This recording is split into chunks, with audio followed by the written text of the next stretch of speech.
warahmatullahi wabarakatuh. Hai semuanya, selamat datang di video kami. Di sini kita akan belajar bersama tentang pembelajaran berbasis problem based learning. Biar nggak lama-lama dan bikin penasaran, langsung saja kita mari simak videonya ya. Pada suatu siang yang cerah sepulang dari sekolah, Doni makan makanan ringan berupa snack dan minuman.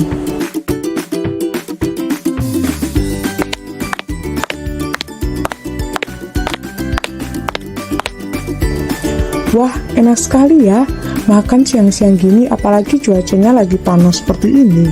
Tepat sekali nih minum es.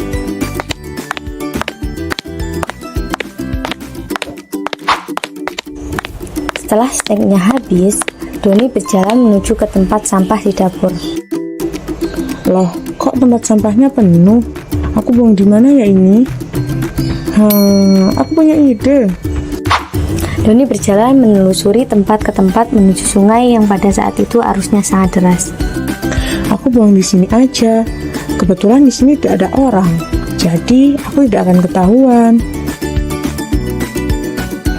Selang beberapa waktu, sampah yang ada pada sungai mulai banyak dan mengakibatkan aliran sungai yang tidak berjalan sempurna. 2 minggu kemudian, desa yang ditempati Doni terjadi hujan deras yang mengakibatkan air sungai meluap.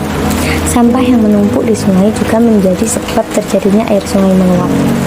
Desa yang ditempati Doni terjadi banjir yang mengakibatkan rumah para warga dan rumah Doni terendam banjir. Banjir menyebabkan rumah para warga terendam air.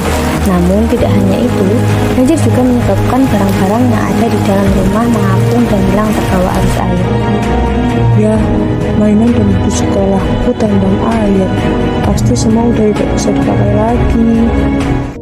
Akhirnya, warga desa mengungsi ke tempat yang tidak terjadi banjir.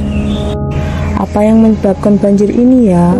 Apa karena perlakuanku kemarin ketika aku membuang sampah pada sungai? Terima kasih telah menyaksikan video pembelajaran kami tentang pembelajaran berbasis problem based learning. Kami berharap video ini dapat memberikan wawasan baru dan bermanfaat bagi adik-adik semua.